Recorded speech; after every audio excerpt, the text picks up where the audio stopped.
12절에서 14절 말씀. 아이 사무엘이 엘리 앞에서 여호와를 섬길 때에는 여호와의 말씀이 희귀하여 이상이 흔히 보이지 않았더라.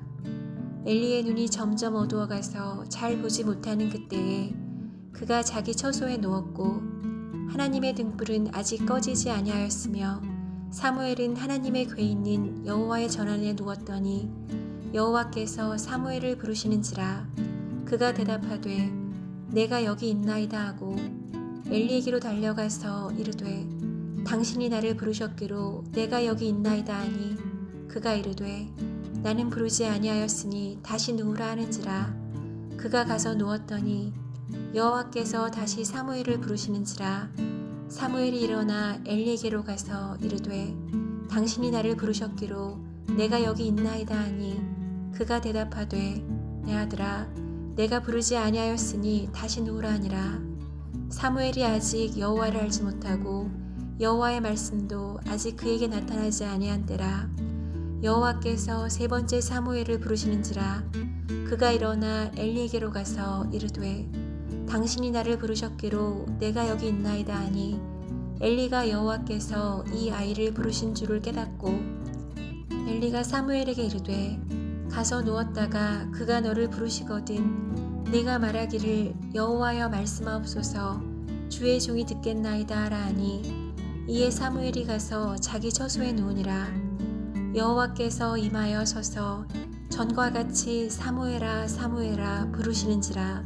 사무엘이 이르되 말씀하옵소서 주의 종이 듣겠나이다 하니 여호와께서 사무엘에게 이르시되 보라 내가 이스라엘 중에 한 일을 행하리니 그것을 듣는 자마다 두 귀가 울리리라. 내가 엘리의 집에 대하여 말한 것을 처음부터 끝까지 그날에 그에게 다 이루리라. 내가 그의 집을 영원토록 심판하겠다고 그에게 말한 것은 그가 아는 죄악 때문이니 이는 그가 자기 아들들이 저주를 자청하되 금하지 아니하였음이니라. 그러므로 내가 엘리의 집에 대하여 맹세하기를 엘리 집의 죄악은 제물로나 예물로나 영원히 속죄함을 받지 못하리라 하였노라 하셨더라. 아멘.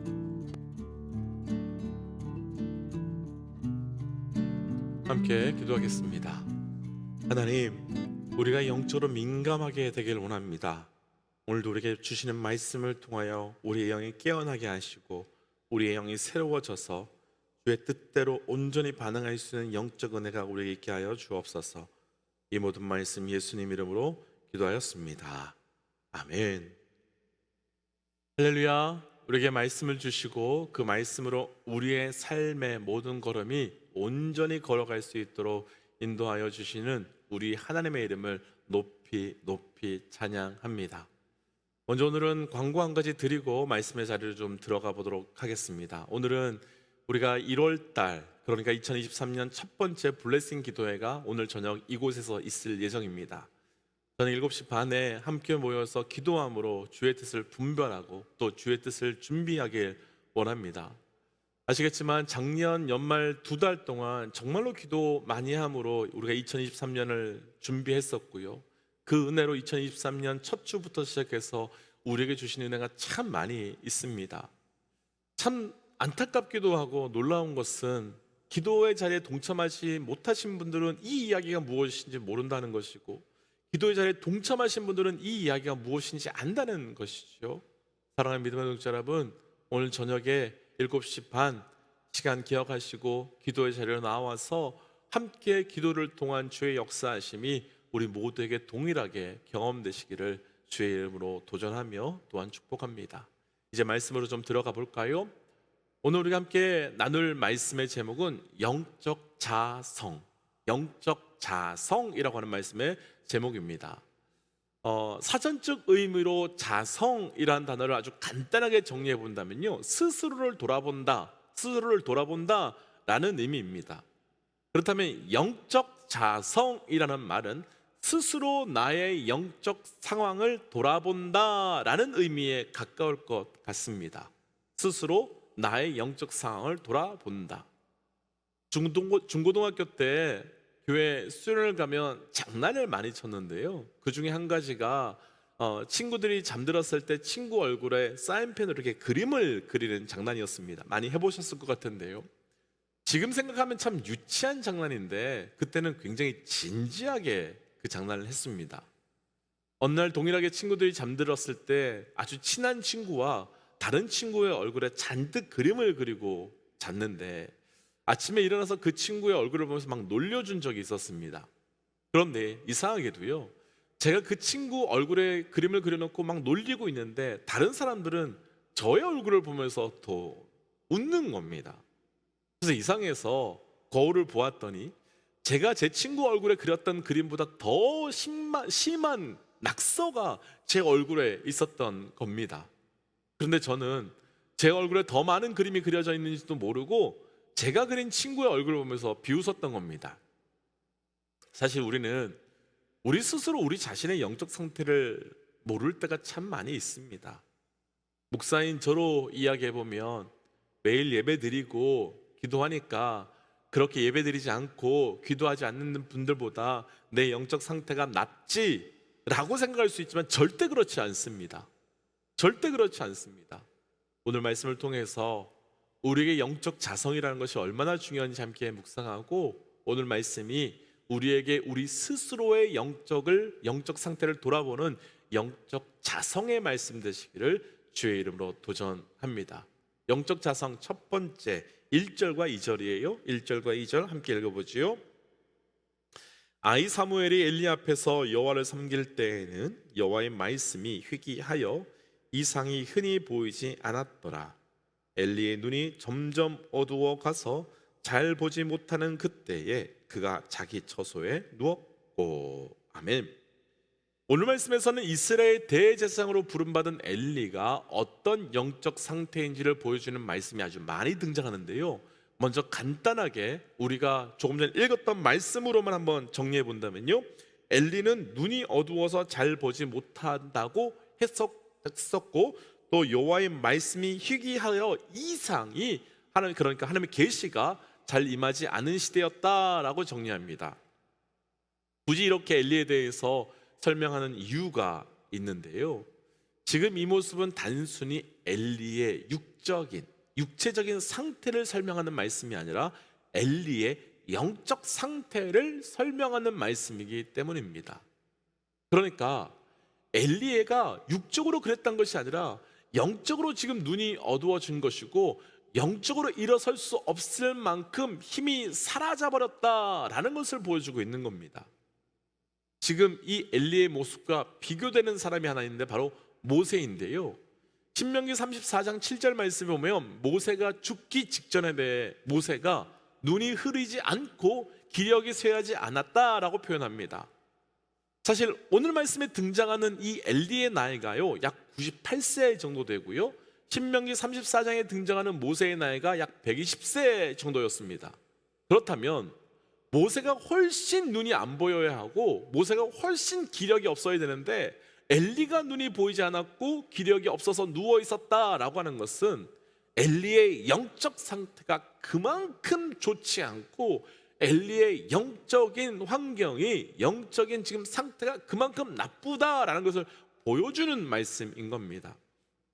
이런 측면에서 본다면 1장 초반부에서 통곡하며 기도하고 있는 한나에게 술 취하지 말고 포도주를 끊으라 라고 말한 이유가 무엇인지 분명히 볼 수 있을 것 같습니다. 엘리가 통곡하며 기도하고 있는 한나에게 술을 끊으라 라고 한 것은 실수가 아니었던 겁니다. 실수한 게 아니라 그런 것조차도 분별할 수 없는 그 영적 상태가 완전 엉망이고 바닥이라는 것을 보여주는 사건인 겁니다. 이 장면을 보면서 예전에 한번 오셔서 설교해 주셨던 김재훈 목사님께서 하셨던 말씀이 생각났습니다. 목사님께서는 이미 오래전에 은퇴하셨는데 목사님께서 교회에 계셨을 때 부목사님들과 또 교회 리더들에게 그렇게 기도를 강조하셨다고 하셨습니다. 그리고 그렇게 부목사들과 교회 리더들에게 기도를 강조한 이유에 대해서 목사들과 리더들이 성도들에게 상처를 주는 것은 그들이 악해서 상처를 주는 것이 아니라 그들이 영적으로 둔해서, 그들이 영적으로 민감하지 못해서 성도들의 영적 상태를 파악하지 못하고 있어서 상처를 주는 것이기 때문이다라고 말씀하셨습니다. 맞는 말 같아요. 정말 맞는 말 같아요. 이런 측면에서 본다면요, 저를 비롯해서 우리 교회 교육자들과 리더들 정말 기도 많이 해야 됩니다. 왜냐하면 저와 우리 목회자들과 또 리더들이 우리가 분별하지 못하면 우리로 인해서 성도들에게 끊임없는 상처를 줄 수 있기 때문입니다. 우리가 악해서 상처를 주는 것이 아니라 우리가 분별하지 못하고 상처를 줄 수 있기 때문입니다. 그런데 이건 비단 저희 목회자들과 교회 리더들에만 해당되는 것이 아닙니다.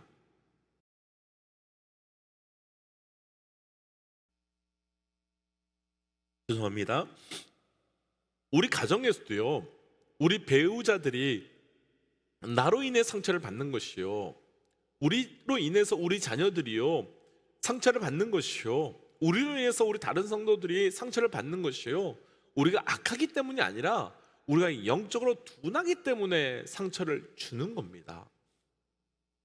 먼저 여기까지 나누고 축복하고 싶은 것은, 저를 비롯한 우리 모든 믿음의 동역자들께서 영적으로 민감한 자가 되어서 사람을 죽이는 자가 아니라 사람을 살릴 수 있는 자가 되시기를 주의 이름으로 도전합니다. 또 하셔야 합니다. 오늘 말씀에서는 영적으로 이렇게 둔해져 버린 사람들에게 나타나는 몇 가지 특징이 나타나는데요, 그 첫 번째가 바로 무기력함입니다.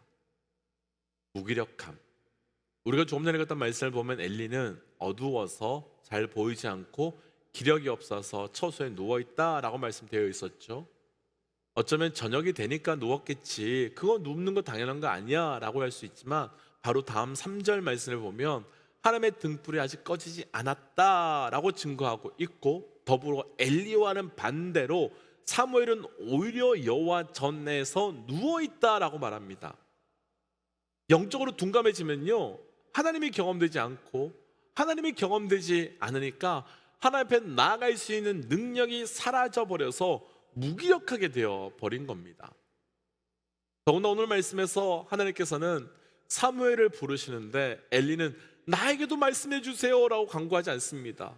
지금 말씀이 들리지 않아서 너무 말씀이 듣고 싶고 주의 뜻을 알고 싶다라고 간구해야 되는 사람이 바로 엘리인데도 엘리야는 그냥 무기력하게 그냥 구경꾼처럼 그냥 누워 있습니다. 또 하나 영적으로 둔감해진 사람들에게 나타나는 첫 번째 현상이 무기력이라고 한다면, 두 번째로 바로 무반응입니다. 무반응.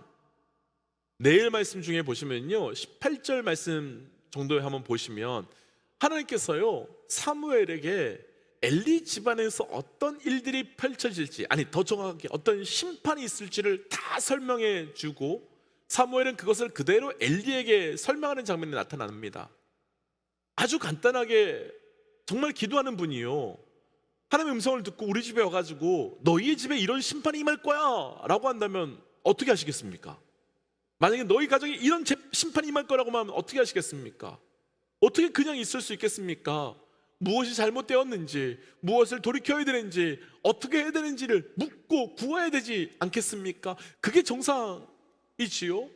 그런데 엘리는 여호와께서 선하신 대로 그냥 행하실 거야 라고 하면서 그냥 가벼이 여깁니다. 그렇게 말씀을 받았다면 돌이키거나 엎드려야 하는데 엘리는 반응하지 않습니다. 둔감해져 버려서 무반응하게 되어버린 겁니다. 영적으로 둔감해 버린 사람들에게 나타나는 세 번째 특징이 바로 엘리에게 똑같이 나타나는데 바로 무책임입니다.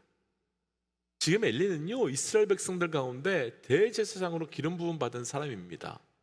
그런 백성들의 죄를 가지고 하나님께 나아가야 하고, 또 백성들을 대신해서 하나님께 예배의 자리로 나아가야 되는 사람입니다.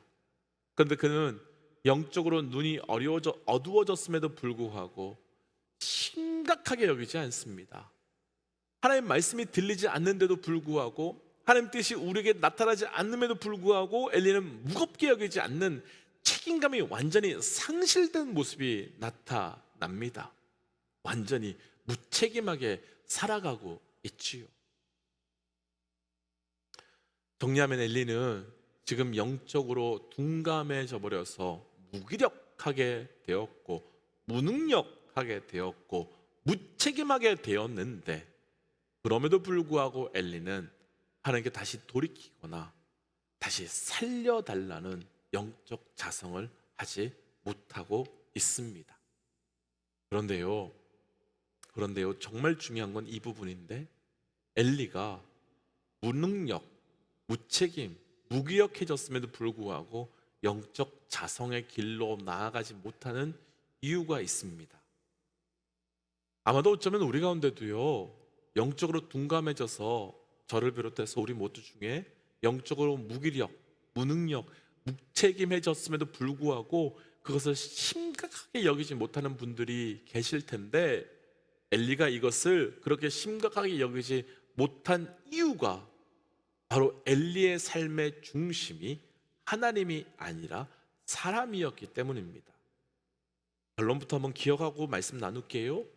엘리가 무능력, 무책임, 무기력한 그 영적 둔감함의 삶을 살고 있음에도 불구하고 그것을 통해서 영적 자성을 하지 못한 것은 그 삶의 중심이 하나님이 아니라 사람이었기 때문입니다. 무슨 말씀인지 조금 자세하게 한번 설명드려 보겠습니다. 지금까지 엘리의 모습을 돌아본다면 엘리는 한나가 기도할 때 실수하긴 했지만 한나에게 너가 기도한 것 하나님께서 응답하실 거야 라고 선언했어요. 그런데 정말 엘리의 선언대로 한나는 임신을 했고 아이를 낳았습니다. 그리고 또요, 자신을 부르는 주의 음성을 분별하지 못했던 사무엘에게 그것이 하나님의 음성이며 이렇게 해라고 지침을 주었는데, 그 영적 지침 그대로 정확하게 엘리의 지침 그대로 사무엘에게 맞아갔습니다. 그런데 지금까지 우리가 말씀 속에서 보았지만 정작 엘리의 영적 상태는 완전 바닥이었고 완전 엉망이었습니다. 사실요, 이것이 지금 얼마나 무서운 상태인지 모릅니다. 얼마나 무서운 상태인지 모르겠습니다. 제가 쉽게 저를 통해서 한번 예를 들어보겠습니다. 제가 설교를 아무렇지 않게 잘 하고요, 또 기도 가운데 성도들의 영적 상태를 풀어주고 응답을 받아서 영적 방향을 제시하고 영적 답을 잘 주고 있습니다. 그래서 성도들도 놀라고 저도 놀라면서 와, 하나님의 은혜야 라고 말하고 있는데, 하지만 그럼에도 불구하고 저의 영적 상황, 저의 영적 상태가 엘리야와 같이 완전히 둔감해지고 완전히 어두워져 버린 상태일 수도 있다는 겁니다. 아니, 더 한 걸음 더 나아가 저는 기도하지도 않고 말씀 보지도 않고 그럼에도 불구하고 설교를 하고 신방 가서 말씀을 나누는데 주의 뜻이 그 성도에게, 그 가정에게, 우리 교회에 나타날 수도 있다는 겁니다. 그럼 그 은혜의 사건이 저의 영적 상태를 증명하는 걸까요? 그렇다면 그 은혜의 사건들이 저의 영적 수준을 증명하고 있는 걸까요? 그렇지 않습니다. 전혀 그렇지 않습니다. 제가 아무렇지 않게 찬양하고 기도하고 말씀 잘 전할 수 있지만 저의 영적 상태는 엉망일 수도 있는 겁니다. 완전 둔감해져 버릴 수도 있는 겁니다. 그런데 누군가에게는 이런 상태가 심각하게 다가오지만 누군가에게는 이것이 그냥 가벼이 넘어갈 수도 있는 겁니다. 왜냐하면 신앙의 중심이 사람에게만 있다면 사람에게 보여주는 나의 모습은 괜찮기 때문입니다. 나는 아무 문제 없다고, 아니 오히려 나는 지금 잘 해나가고 있다고 생각할 수 있기 때문입니다. 왜냐하면 그런 사건들이 사람에게만 보여지는 사건일 수 있기 때문입니다. 반면 신앙의 중심이 하나님이라면 드러나는 어떤 사건, 드러나는 어떤 역사가 아니라, 역사가 아무리 많아도 내 안에 주의 음성이 들리지 않는다면 심각하게 들어올 것이고, 주의 역사가 아무리 나타나지 않는다 할지라도 내 안에 주의 음성이 충만하다면 괜찮다라고 말할 것입니다. 왜냐하면 나는 사람에게 반응하는 자가 아니라 하나님께 중심을 두고 하나님께 반응하는 자이기 때문입니다. 이렇게 본다면요, 우리가 반드시 영적으로 돌아보는 영적 자성의 시간을 반드시 가져야 되고 우리가 영적 자성을 해야 될 때가 분명히 있다는 겁니다. 잘 되고 있는데 주의 음성이 들리지 않을 때가 있습니다. 좋은 결과가 계속 나타나고 있는데 하나님의 임재가 느껴지지 않을 때가 있습니다. 사람들의 박수 소리는 들리는데 주의 임재와 주의 뜻이 보이지 않을 때가 있습니다. 지금 우리 믿음의 동역자들은 어떠신지요? 영적인 무력감, 무기력감, 영적인 무능력, 영적인 무책임이 있는데 무엇이 잘 되고 있어서, 무엇이 잘 펼쳐지고 있어서 내 하나는 괜찮다고, 내 상태 괜찮다고 말하고 있다면 더더욱 지금 그 상황을 심각하게 보고 영적 자성의 자리로 나아가 주께 돌이키며 주를 바라보며 나아가셔야 되는 겁니다. 그래서 오늘 말씀으로 축복하기는 저를 비롯한 우리 모든 믿음의 동역자들께서 늘 깨어있는 영적 자성을 통해서 사람 중심이 아닌, 결과가 보여주는 그 결과 중심이 아닌 우리 신앙의 중심이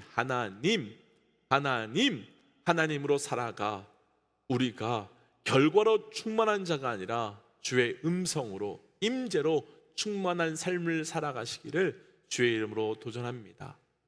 그래서 이 시간 이렇게 좀 기도하고 싶습니다. 하나님, 내가 보여지는 사람 중심의 신앙이 아니라 하나님 중심의 삶을, 하나님 중심의 신앙을 갖기 원합니다. 그래서 늘 하나님 앞에서 깨어 기도하고 깨어 반응하는 영적 충만함과 영적 민감함을 허락하여 주옵소서. 하나님, 혹시 지금 내 안에 영적인 무기력, 영적 무능력, 영적 무책임이 있는데 내 삶에 그 무엇이 잘 되고 있다면 반드시 말씀을 통하여 나의 영적 상태를 보여주셔서 내가 주께 돌이키는 자 되게 하여 주옵소서라고 더불어 함께 기도하겠습니다. 기도할까요? 기도하시오. 하나님, 우리 주셨던 말씀 붙들고 기도하며 나갑니다. 우리 삶을 이렇게 나갈 수도 인도하여 주옵소서. 하나님, 내가 내 스스로 말씀을 통하여 나의 삶으로 자 되게 하시오. 그래서 하나님, 내 삶이 좋은 결과 좋은 삶이 펼쳐서 내 영적 삶을 주님으로 참관하시오. 하나님, 끝까지 내 말씀을 통해 나의 삶을 돌이키며 돌아보며 그래서 충만한 자로 살아갈 수 있도록 인도하여 주옵소서. 하나님, 나의 삶을 돌이켜봅니다. 내 삶의 그 무엇에 대한 결과가 상황이 좋다고, 그것으로 인하여 나의 영적 상황이 좋다고 착각하는 자 되지 않기로 합니다. 하나님, 나의 영적 상황을 온전히 분별할 수 있는 자 되게 하여 주시옵고, 분별함으로 사람 중심이 아닌 하나님 중심으로 하나님께 반응하며 살아갈 수 있는 우리의 삶이 되게 하여 주옵소서. 하나님, 우리 믿음의 동역자들 가운데 영적으로 무기력, 무능력, 무책임의 시간을 보내고 있는 자 있다면 이 시간 찾아가 주셔서 다시 일으켜 주셔서 충만함으로 살아갈 수 있도록 동행하여 주옵소서. 이 모든 말씀 예수님 이름으로 기도하였습니다. 아멘. 사랑하는 믿음의 동역자 여러분, 우리 영적으로 돌아보셔야 됩니다. 영적으로 돌아보셔야 돼요. 상황이 잘 펼쳐진다고 또 우리의 삶에 어떤 그 결과가 좋다고 우리의 영적 상황이 좋은 것은 아닙니다. 오늘도 영적 자성으로 온전히 살아갈 수 있기를 주의 이름으로 도전합니다. 선포하고 또 삶의 자리로 돌아가지요. 함께 선포하겠습니다. 하나님은 살아계십니다. 아멘. 승리하십시오. 함께 기도하겠습니다.